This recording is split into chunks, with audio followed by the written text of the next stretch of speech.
hoje eu escolhi um título curioso, é pouco falado, Eu e o Dinheiro de Deus. E também Eu e o Meu Dinheiro. Podemos trocar esse título, Eu e o Meu Dinheiro, ou Eu e o Dinheiro de Deus. Sabem que esse assunto tem dado muito o que falar. E há pensamentos interessantes sobre o dinheiro. Alguém disse, um poeta, Machado de Assis, disse assim: o dinheiro não traz felicidades, mas para quem não sabe o que fazer com ele. E é verdadeiro, né? Se soubermos usar o dinheiro para as coisas lícitas e agradáveis, nós conseguimos a felicidade também através dele. E agora um empresário, Henry Ford, ele disse: se o dinheiro for a sua esperança de independência, você jamais a terá. A sua segurança é encontrada na sabedoria, na experiência e na competência. E como resultado você ganha dinheiro. Também é um pensamento verdadeiro, não é? Agora um filósofo, o tal Arthur Schopenhauer, ele disse: o dinheiro é uma felicidade humana abstrata. Quem não é capaz de apreciar a felicidade, dedica-se completamente ao dinheiro. E há pessoas que amam o dinheiro e só vivem em função do dinheiro e não são felizes, não é? E um cantor disse: o dinheiro compra até o amor verdadeiro. Sabemos que não é assim, não é? Mas são conceitos que as pessoas têm a respeito do dinheiro. Salomão, na Bíblia Sagrada, deixa várias definições de dinheiro e traz vários conceitos também. Um deles está em Provérbios 3. Ele disse assim: feliz o homem que encontra sabedoria e o homem que adquire conhecimento. A sabedoria é mais preciosa do que o ouro e a prata. Sabedoria mais preciosa do que o dinheiro. E ele disse também em Eclesiastes 5:10, quem ama o dinheiro jamais dele se farta, e quem ama a riqueza nunca se farta da renda. Jesus também deixou-nos orientações a esse respeito. E eu peço que você abra a Bíblia, se quiser, para nós lermos Marcos, capítulo 10, 23 a 25. São 3 versículos muito interessantes de Jesus, falando do dinheiro também. O dinheiro é algo importante, né? Sem o dinheiro ninguém vive. Nós não realizamos hoje as nossas necessidades, não temos as necessidades supridas sem esse recurso. E Jesus, então, sabiamente disse em Marcos, capítulo 10, versos 23 a 25. Então Jesus, olhando ao redor, disse aos seus discípulos: quão dificilmente entrarão no reino de Deus os que têm riquezas. Os discípulos estranharam estas palavras, mas Jesus insistiu em dizer-lhes: filhos, quão difícil é para os que confiam nas riquezas entrar no reino de Deus. É mais fácil passar um camelo pelo fundo de uma agulha do que entrar um rico no reino de Deus. É claro que Jesus não estava a condenar aqui quem é rico, mas estava a condenar quem colocava o coração, ou quem coloca o coração no dinheiro e na riqueza. O amor à riqueza é pecado. Ser rico não é pecado. Ao contrário, uma pessoa rica que tem habilidades para reunir recursos e é cristã e aplica os seus recursos para a promoção do reino de Deus, além de receber uma bênção especial em todos os aspectos, encontra esta realização em poder ajudar a obra de Deus. Esses dias eu li uma história bastante interessante de uma menina de 5 anos que foi à igreja com a sua avó. E o pastor estava a pregar sobre a criação de Deus. O pastor estava a dizer que Deus é maior que o sol, porque foi Ele que criou o sol. Deus é maior do que todas as estrelas juntas e todos os astros, porque foi Ele que criou. Deus, o pastor dizia que Deus é onipresente, Ele podia estar em Portugal, no Japão, na China e no Brasil ao mesmo tempo. O pastor estava enaltecendo a grandiosidade de Deus. Depois o pastor contrastou a grandeza de Deus com a pequenez humana. Ele diz: e nós, humanos, somos tão pequeninos, somos como um grão de areia que fica lá no mar, que está lá no mar. E a menina, então, de 5 anos, depois virou para a avó e falou assim: Se Deus é tão grande e ainda assim cabe dentro de nós, o pastor diz, Deus é grande e cabe dentro do nosso coração. Se Deus é tão grande e ainda cabe do nosso coração, então um pedaço de Deus fica do lado de fora do nosso coração, né? Dentro da lógica da menina, ela estava correta. Isso é para mostrar, é uma ilustração interessante para mostrar que quando nós estamos cheios de Deus, nós extravasamos Deus para as pessoas em todos os níveis, em todos os aspectos. E quando nós falamos da mordomia cristã, que envolve não só a parte do dinheiro, mas envolve também o uso dos nossos talentos, o uso do nosso tempo, o cuidado do nosso corpo, o cuidado da terra e também o testemunho que nós damos para as pessoas, quando nós pensamos na mordomia como um todo, Deus dentro de nós não temos dificuldades nenhumas em promover o reino de Deus, também com os nossos recursos, para além das outras coisas. Abraham Lincoln disse o seguinte, quer conhecer o caráter de uma pessoa? Dê-lhe poder. E é interessante que o poder está sempre associado ao dinheiro e o dinheiro ao poder. E essa declaração deste homem é muito verdadeira. E Jesus, o nosso exemplo, ele disse, onde está o teu tesouro, aí está o teu coração. Isso mostra que para sermos também fiéis a Deus nos dízimos e nas ofertas, é necessário nós vivermos o hino que nós cantamos, não é? Bem junto a Cristo.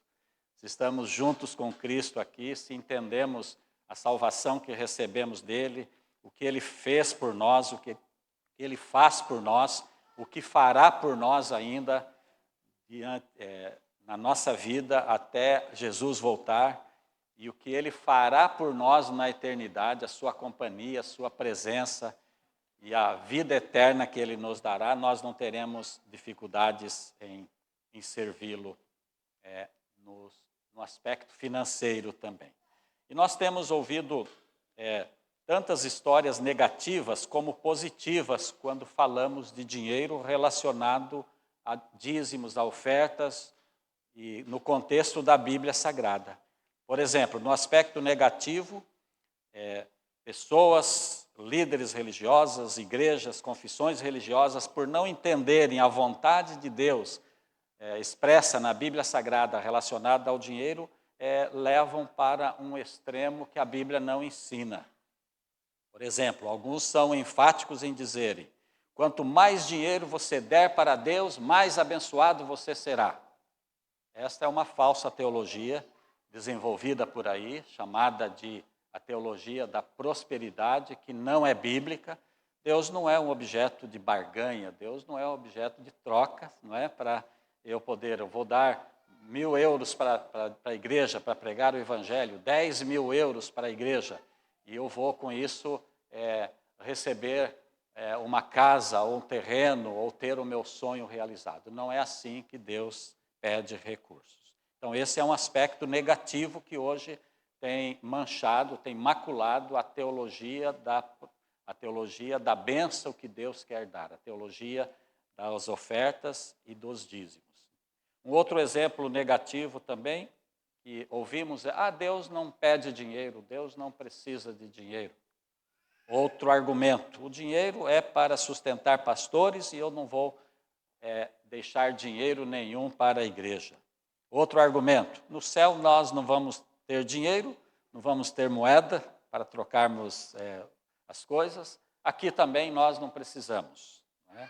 São aspectos negativos que todos nós já ouvimos em algum momento, que nós conhecemos, mas que afeta a verdadeira teologia da liberalidade, do amor e da pregação do evangelho através dos dízimos e das ofertas.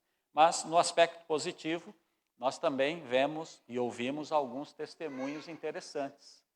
Eu tenho 2 exemplos em casa, um exemplo positivo do meu pai e outro exemplo positivo do meu filho, quando relacionado com a mordomia cristã, tendo a ver com o dinheiro que é de Deus.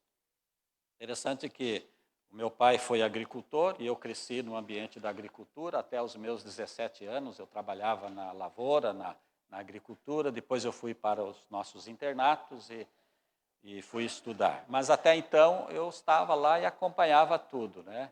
E o meu pai plantava algodão, plantava soja, plantava milho, mas o que ele mais plantou foi soja.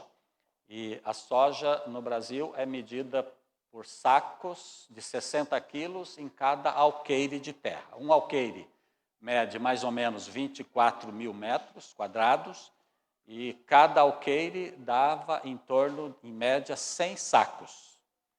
E meu pai, conversando com os agricultores, paravam e conversavam no final do dia, no final da safra, de vez em quando eles se encontravam, e nós, eu e meus irmãos, como meninos, estávamos ali a ouvir a conversa, né? E num dos anos, eles estavam a comparar, olha, a minha fazenda deu 90 sacos por alqueire, a minha deu 100, a minha deu 110. E meu pai disse, olha, eu tive a bênção de Deus que a minha colheita deu 120 sacos por alqueire. Então, eu estou muito feliz. E eles quiseram, mas como é que é, senhor Francisco, que você conseguiu isso?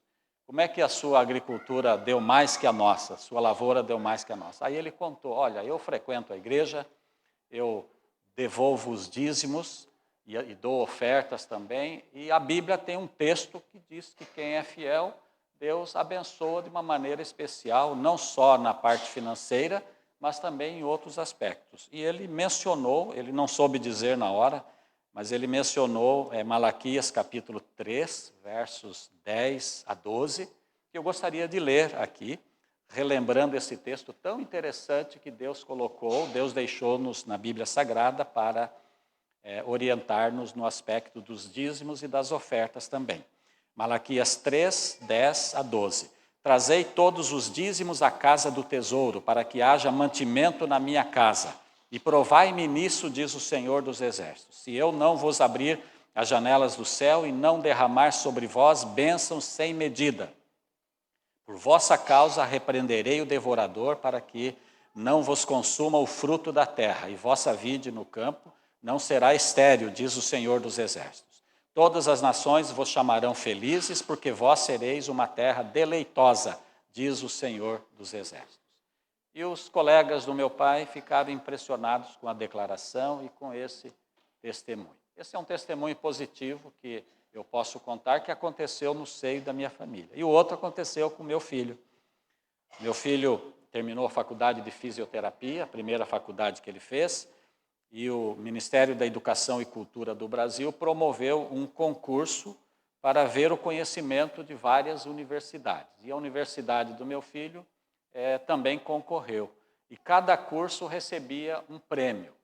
Cada curso foi premiado. E no final, a melhor prova, a prova do melhor aluno naquela prova, receberia um carro. E o Igor ganhou o carro. Era um Peugeot 207, que hoje vale mais ou menos 15 mil euros. E aí eu fiquei observando o que ele vai fazer agora em relação ao carro velho que tinha. Então ele vendeu o carrinho, que era um Fiat, e vendeu e transformou o dinheiro do carrinho velho em dízimos e ofertas. Deu para a igreja. Eu fiquei admirado. Falei, como é que...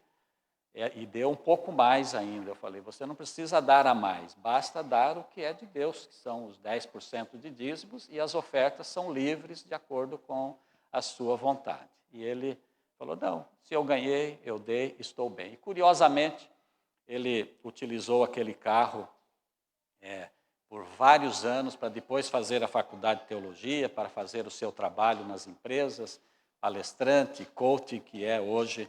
E ele está muito feliz e dá graças a Deus por essa experiência. E eu fico feliz também por poder contar esses dois exemplos positivos que aconteceram na minha família. Mas eu pergunto para você, como e quando surgiu o sistema de dízimos na Bíblia Sagrada?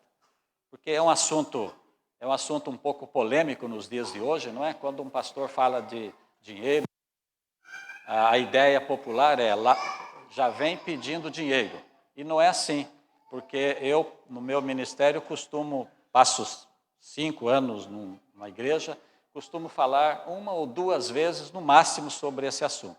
Porque nós não temos necessidade de ficarmos falando sempre nisso.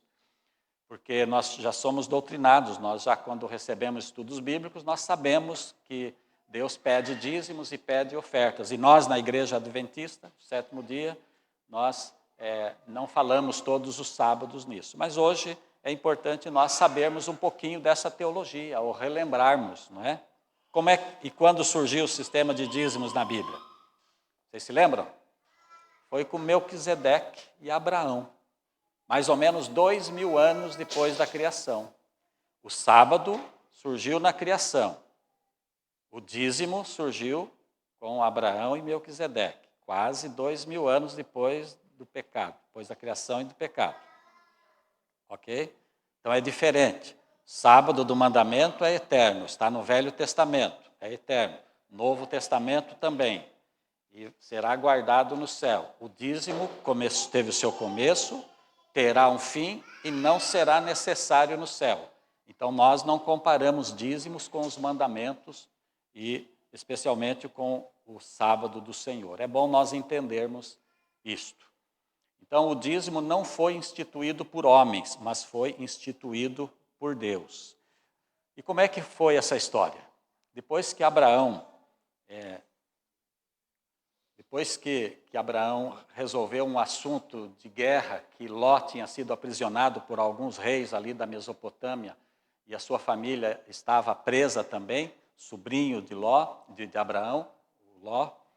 Abraão, então, arregimentou 318 homens, treinou esses homens, foram até lá e recapturaram Ló e a sua família, e eles venceram essa guerra, então. E Abraão, de repente, encontrou-se com um homem que até certo ponto é misterioso na Bíblia, só aparece essa vez, rei de Salém, Melquisedeque, e que levou pão e sumo de uva e abençoou Abraão e disse: bendito seja Abraão pelo Deus Altíssimo, e bendito seja o Deus Altíssimo que entregou os teus adversários nas tuas mãos. E de tudo lhe deu Abraão o dízimo. Interessante que aqui está a origem do dízimo no Velho Testamento. Depois, o neto de Abraão, Jacó, isso está em Gênesis 28, também diz: se Deus for comigo e me guardar nesta jornada que empenho, e me der pão para comer e roupa que me vista, de tudo quanto me concederes, certamente eu darei o dízimo. Foi assim que surgiu o dízimo na Bíblia Sagrada. E depois, então, já conhecemos o sistema do sacerdócio e o sistema do tabernáculo, depois do templo, no Velho Testamento. É curioso que parece que o ser humano é levado a fazer troca com Deus, né? Barganha com Deus. Parece que somos fiéis a Deus quando temos uma faca no pescoço. Já pensaram nisso? Quando você analisa a história de Abraão, de Jacó e de outros personagens, não só relacionados aos dízimos, mas em outras situações também, só quando a pessoa está em aperto é que ela procura a Deus. E parece que o sistema do dízimo surgiu desta maneira, né? Essa é a tendência do ser humano. Nós somos egoístas. E há versos na Bíblia que falam sobre isso. Nós temos em Deuteronômio 2 versos que eu acho muito interessantes, eu gostaria de lê-los. Um deles está no versículo 8, Deuteronômio, capítulo 8, versos 17 e 18. Deuteronômio 8, 17 e 18. Diz: não digas, pois, no teu coração, a minha força e o poder do meu braço me adquiriram estas riquezas. Antes te lembrarás do Senhor teu Deus, porque é Ele o que te dá força para adquirires riquezas, para confirmar a sua aliança, que sob juramento prometeu a teus pais, como hoje se vê. Esse é um texto que mostra o povo de Israel sendo abençoado grandemente e gradativamente foi se esquecendo, foi deixando de ser fiel a Deus também nos recursos financeiros. E eles estavam exaltando a sua própria força. O orgulho e o egoísmo nos distanciam de Deus. Uma pessoa que tem saúde, tem um trabalho garantido, tem recursos, tem conforto, tende a deixar Deus de lado. Entende? Esta é a grande verdade. E o outro verso que está em Deuteronômio, ele é muito explícito. Também em Deuteronômio, agora 32, Deuteronômio capítulo 32, versos 15 e 16. É mesmo muito curioso esse verso, mostrando a atitude do povo de Israel que foi abençoado e depois se esqueceu de Deus. Está aqui, Deuteronômio 32, 15 e 16. Mas engordando-se o meu amado, deu coices.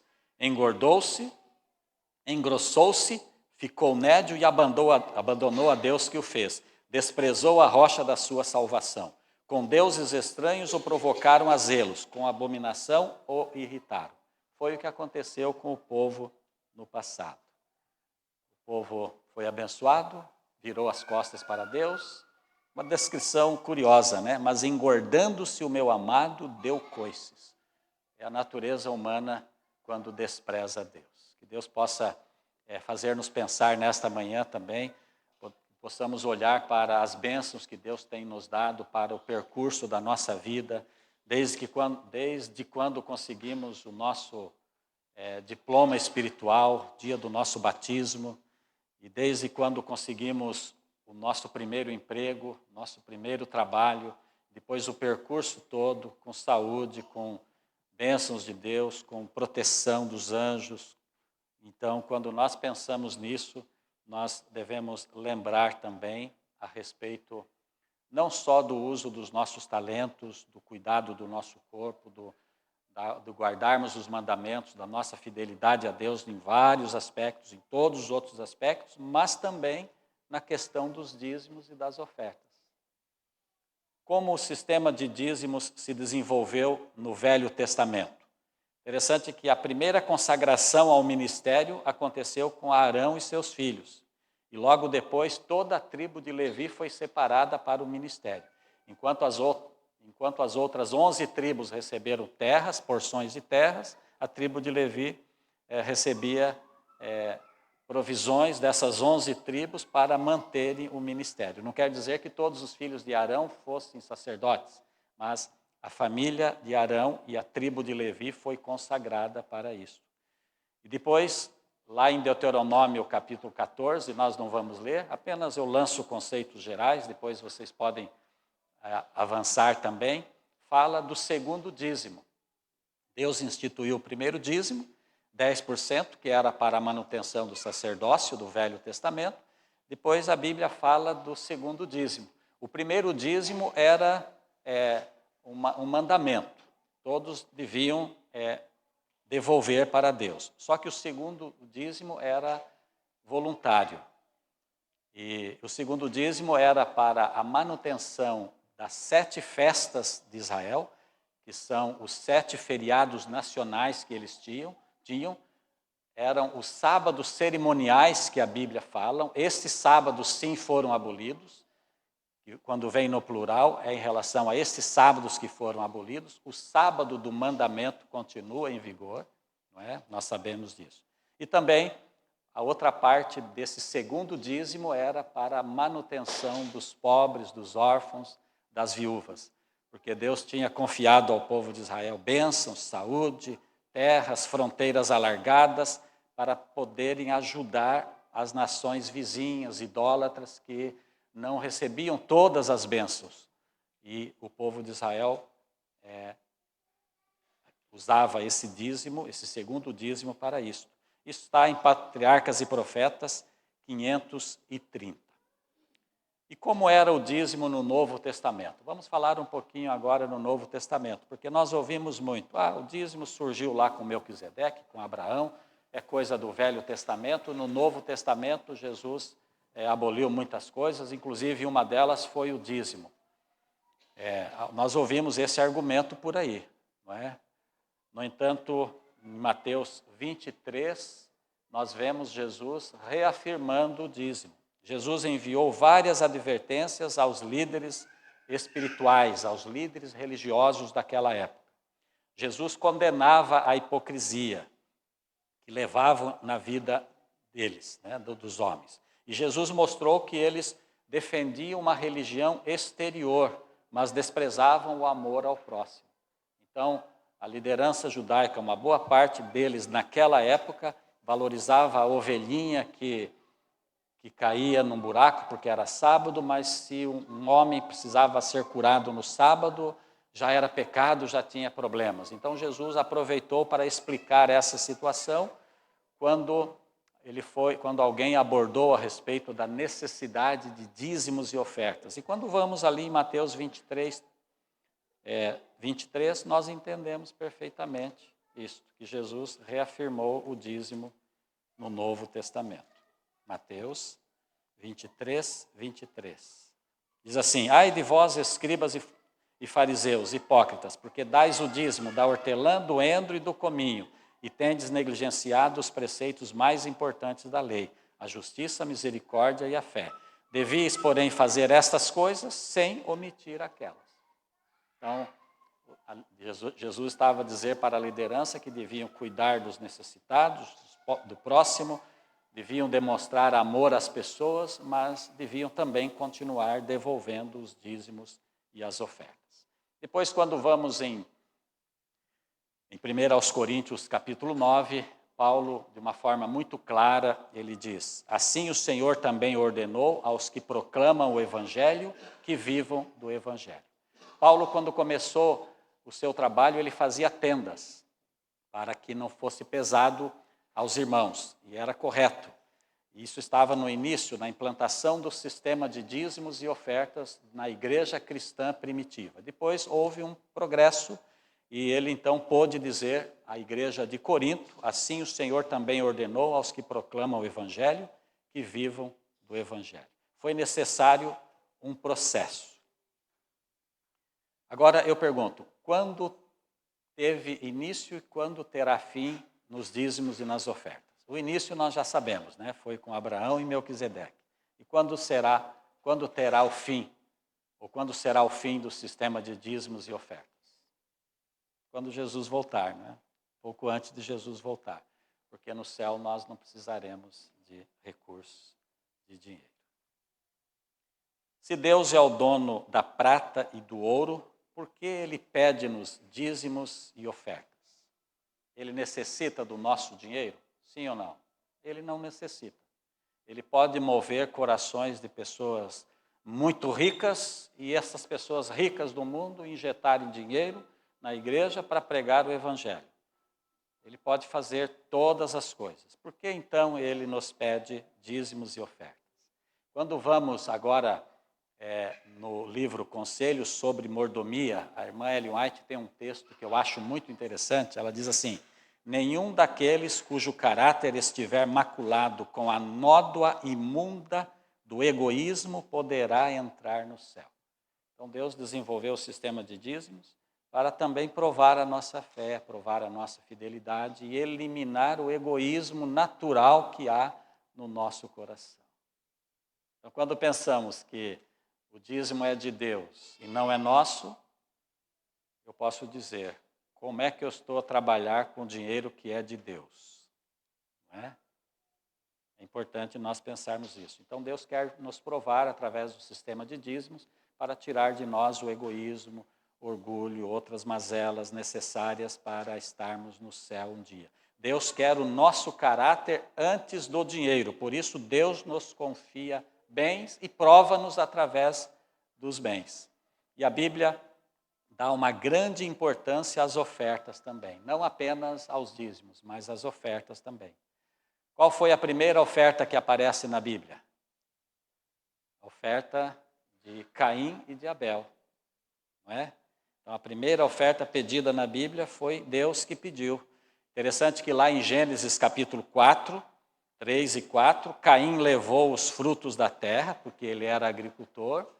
Abel levou, portanto, as primícias do seu rebanho, e a Bíblia diz que Deus agradou-se da oferta de Abel e desagradou da oferta de Caim. Por isso que Caim ficou enciumado e matou Abel.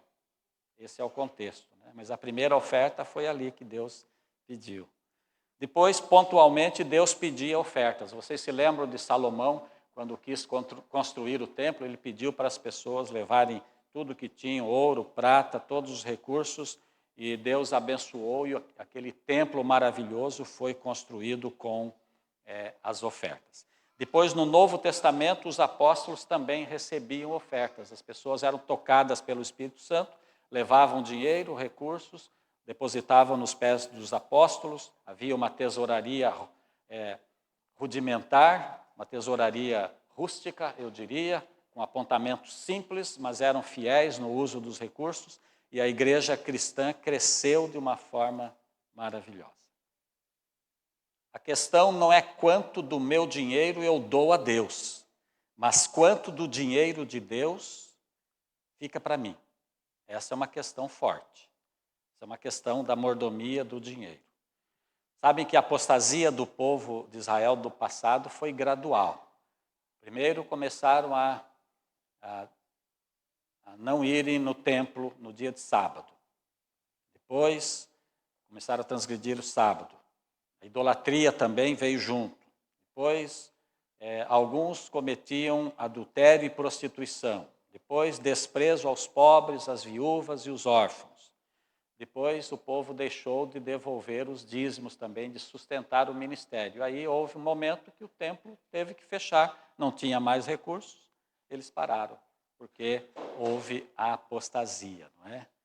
E é curioso que não só Malaquias, mas um contemporâneo de Malaquias, chamado Ageu, também deu uma advertência muito forte para o povo que queria ser abençoado por Deus, mas já não tinha mais o coração na obra de Deus. E quando vamos em Ageu, capítulo 1, 5 e 6, nós vemos isso de uma forma muito clara. Ageu fica antes de Zacarias. Ageu, capítulo 1, versos 5 e 6, diz assim: Ora, pois assim diz o Senhor dos Exércitos, considerai o vosso passado. Aqui era um apelo para eles poderem voltar à fidelidade também nos dízimos e nas ofertas, pois tinham caído em apostasia, além das outras coisas, também nesse pormenor. Tendes semeado muito e recolhido pouco. Comeis, mas não chega para fartar-vos. Bebeis, mas não dá para saciar-vos. Vestivos, mas ninguém se aquece. E o que recebe salário, recebe-o para pô-lo num saquetel furado. Na conversa que o meu pai tinha com os seus colegas agricultores, eu lembrei que ele, quando mencionou Malaquias 3, ele disse: olha, sabem, aqui não é só questão de se a minha terra deu 120 sacos de 60 quilos e a vossa deu um pouquinho menos. Não é isso. Aqui a questão é que eu me sinto abençoado em todos os aspectos. Eu tenho 10 filhos, dizia o meu pai, e todos estão bem encaminhados na escola. Ele mencionou A ou B. Em casa nós temos saúde, não faltam recursos, e o meu carrinho é abençoado também. Veja que eu ando para lá e para cá, e os meus carros, o meu carro e os meus tratores quase não quebram. Ele dizia isso. Isso é diferente da teologia da prosperidade anunciada por pessoas que não compreendem a teologia bíblica da doação. É diferente. Por quê? Porque não é quanto mais eu dou, mais eu tenho. É se eu dou, se eu devolvo aquilo que é de Deus, aí então Deus olha para mim como um todo e derrama mais bênçãos sobre nós. Interessante que Deus dá as bênçãos básicas e as bênçãos especiais. Não é assim que a Bíblia diz? Lá em Mateus 5,45, Deus dá a luz do sol, tanto a maus quanto a bons. Deus faz chover, tanto a justos como a injustos. Então aqui não há uma equação exata, não há uma matemática exata. No entanto, um ateu, por exemplo, nós respeitamos todas as pessoas, todas as religiões, quem quer que seja, que não entende, ou mesmo entendendo, não queira devolver dízimos e ofertas, ele vai receber as bênçãos comuns da vida, como todos os filhos de Deus recebem. E vai ter saúde também para trabalhar, vai ter bom emprego. Mas quando olhamos para o todo, as pessoas perdem as bênçãos na sua totalidade. Não é? Para que servem então os dízimos e as ofertas? O dízimo serve exclusivamente para a pregação do Evangelho. Dentro do contexto da Igreja Adventista do Sétimo Dia, o dízimo vai para pregar o Evangelho, para a manutenção dos pastores, para manter os professores de ensino religioso, os missionários espalhados pelo mundo, os materiais de evangelismo e pontos de pregação do evangelho, incluindo as mídias sociais também, rádio, televisão, internet, o dízimo é usado para isso. E as ofertas são para construir templos e reformar templos. É diferente. E manter o templo do Senhor. É diferente. Agora, eu vou dar um trabalho para casa para vocês. Não precisam fazer aqui, mas sei que um curioso ou outro ainda desejará fazer ou fará. Mas se você colocar no Google a igreja mais organizada do mundo, vai aparecer logo de cara Adventista do Sétimo Dia. Justamente porque, ao analisarmos a origem do dízimo no Velho Testamento, a confirmação no Novo Testamento, a inspiração divina através da profetisa do Senhor Ellen White, que nós acreditamos, que nós aceitamos que veio para orientar a Igreja Adventista do Sétimo Dia, quando escreveu o livro Conselhos sobre Mordomia, não é em vão que a igreja é super organizada e temos essa grata satisfação de vermos nesse motor de busca comum, secular, aparecer o nosso nome logo na primeira, não é?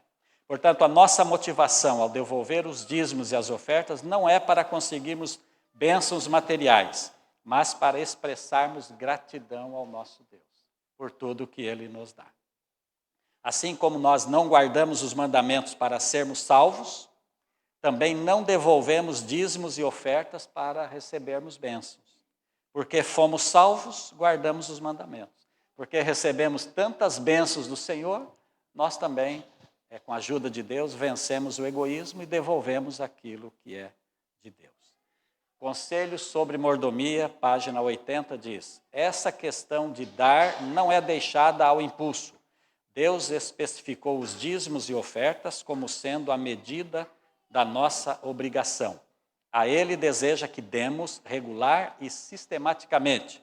Examine cada qual as suas rendas com regularidade, pois todas são bênçãos de Deus, e ponha de parte os dízimos e as ofertas para a pregação do Evangelho. Agora, já quase para concluir, acompanhe-me no seguinte raciocínio. Quando o menino levanta às 4 da manhã para ajudar o seu pai, que é feirante, compor as caixas, colocar no carrinho, depois irem à feira e trabalharem ali das 5, 6 até 7, até 10, 11 da manhã. Um menino menor de idade. Achamos que esse menino está fazendo muito bem para apoiar o pai, para aprender o que é laboriosidade e o que é trabalho. Não é? Mas quando o menino levanta 5 ou 6 da manhã para realizar uma atividade na igreja, achamos que os pais ou a igreja está a pedir muito para esse menino que é menor ainda. Um outro exemplo. Quando uma mulher gasta 8 ou 10 horas de trabalho na fábrica, ou tem que fazer ainda part-time para poder ajudar a compor a renda familiar, nós chamamos essa mulher de ativa e prudente. Mas quando essa mesma senhora dedica 4 horas por semana para ajudar, quer seja na adra, ou para limpar a igreja, ou para cuidar das flores, ou coisa assim, alguns dirão que a religião fanatizou-a. Quando um crente qualquer pega 2.000 euros para adquirir qualquer produto da sua necessidade, comprar um computador, ou melhorar de carro, ou qualquer que seja o fim que vai dar aquele dinheiro, nós dizemos que a pessoa está no seu direito, afinal trabalhou, ok. Mas quando esse mesmo crente resolve devolver os dízimos e as ofertas de toda a sua renda, alguns dizem que essa pessoa está louca, especialmente quem não compreende a respeito desse assunto. Eu ouvi uma história interessante de certo crente convertido que, logo no seu início, ele procurou o pastor para pedir orientações e disse: olha, eu quero entregar 20% de toda a minha renda. E o pastor disse: olha, Deus não pede 20%, Deus pede só 10%. Então, pode ficar só dentro daquilo que Deus pediu. E o irmão disse que quando ele era do mundo, ele dava mais para o diabo, mais de 20% para o diabo. Mas como assim? Perguntou o pastor. E o irmão explicou e disse, olha, eu jogava, eu fumava, eu bebia, eu gastava muito dinheiro com festas e em coisas prejudiciais. Por que eu não posso dar 20% ou mais para a igreja?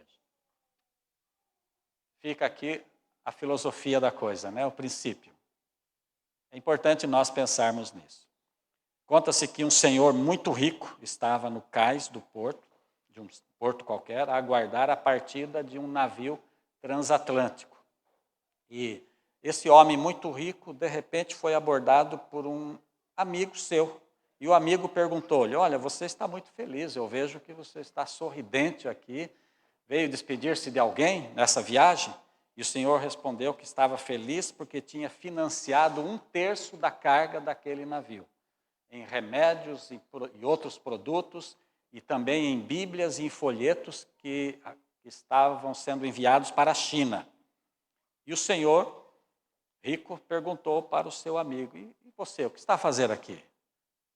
Coincidência nós nos encontrarmos aqui? Ele disse, olha, eu vim aqui me despedir da minha única filha, que é missionária, ela está indo para a China, ela já embarcou, já está lá dentro. E o homem rico falou, interessante, você ofereceu mais do que eu ofereci.